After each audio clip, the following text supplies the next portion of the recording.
আসসালামু আলাইকুম, স্বাগত জানাচ্ছি এমআরএন নিউজে। আজ ৮ মে ২০২৬। জুলাই আগস্টের সেই রক্তস্নাত দিনগুলোর স্মৃতি আজও জাতির হৃদয়ে অম্লান। গতকাল আন্তর্জাতিক অপরাধ ট্রাইব্যুনালে অনুষ্ঠিত হল জুলাই গণহত্যার বিচার প্রক্রিয়ার এক অত্যন্ত গুরুত্বপূর্ণ শুনানি, যেখানে উঠে এসেছে নেপথ্যের মূল নির্দেশদাতাদের নাম এবং নির্মম হত্যাকাণ্ডের লোমহর্ষক বর্ণনা। অন্যদিকে শহীদদের রক্তকে মর্যাদা দিতে প্রস্তাবিত জুলাই সনদ বাস্তবায়নে কেন এই ধীরগতি, কেন আজও রাজপথে বিচারের দাবিতে দাঁড়াতে হচ্ছে শহীদ পরিবারগুলোকে। আজকের বিশেষ প্রতিবেদনে আমরা জানাবো ট্রাইব্যুনাল এবং জুলাই সনদ নিয়ে সর্বশেষ সব খবর।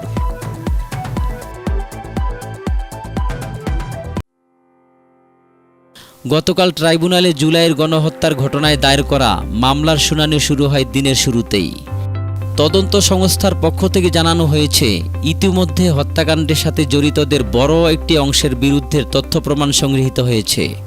বিশেষ করে সেই সময়কার শীর্ষ নেতৃত্বের প্রত্যক্ষ নির্দেশে কিভাবে নির্বিচারে গুলি চালানো হয়েছিল তার ডিজিটাল প্রমাণ আদালতে পেশ করা হয়।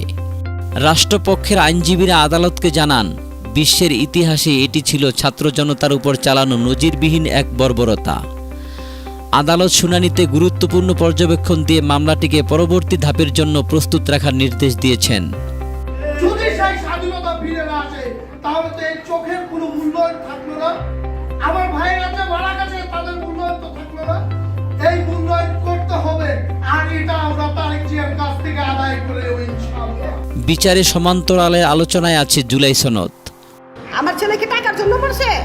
তাহলে দিতে পারবেন আমার ছেলেরে? আমার ছেলেরা দিতে পারবেন?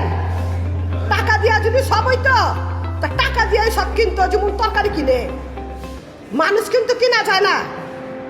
শহীদ এবং আহতদের রাষ্ট্রীয় মর্যাদা, পরিবারগুলোর ভবিষ্যৎ নিরাপত্তা এবং অপরাধীদের দৃষ্টান্তমূলক শাস্তির নিশ্চয়তা নিয়ে এই সনদ হওয়ার কথা ছিল একটি স্থায়ী দলিল। কিন্তু বাস্তবায়নের ধীরগতি নিয়ে ক্ষোভ বাড়ছে জনমনে। শহীদ পরিবারের সদস্যরা গতকাল গণমাধ্যমের সামনে এসে তাদের দাবিগুলো আবারও তুলে ধরেছেন। তাদের স্পষ্ট কথা, আমরা ত্রাণ চাই না, আমরা আমাদের সন্তানদের রক্তের মর্যাদা চাই।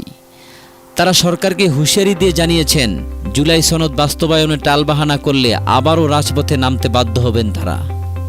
রাজনৈতিক বিশ্লেষকরা মনে করছেন, এই বিচার প্রক্রিয়া কেবল একটি আইনি লড়াই নয়, বরং বাংলাদেশের নতুন করে পথ চলার ভিত্তি।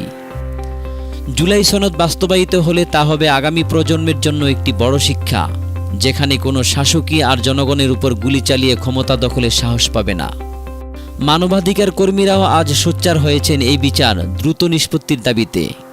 তারা বলছেন, বিচারহীনতার সংস্কৃতি থেকে বের হয়ে আসতে এই গণহত্যার বিচার হওয়া অপরিহার্য। জুলাই আগস্টের প্রতিটি ফোঁটা রক্ত আমাদের ঋণী করে রেখেছে। আজ ট্রাইব্যুনালে যে আশার আলো দেখা গেছে, তা যেন দীর্ঘসূত্রিতার অন্ধকারে হারিয়ে না যায়। এটি এখন সাধারণ মানুষের প্রত্যাশা। শহীদদের আর্তনাদ আর মায়েদের চোখের পানি সার্থক হবে কেবল তখনই যখন প্রতিটি অপরাধী তাদের প্রাপ্য শাস্তি পাবে এবং জুলাই সনদ হবে একটি দেশের গর্বের প্রতীক। সবশেষ সংবাদ এবং নিরপেক্ষ বিশ্লেষণ পেতে আমাদের চ্যানেলের সাথেই থাকুন। ধন্যবাদ।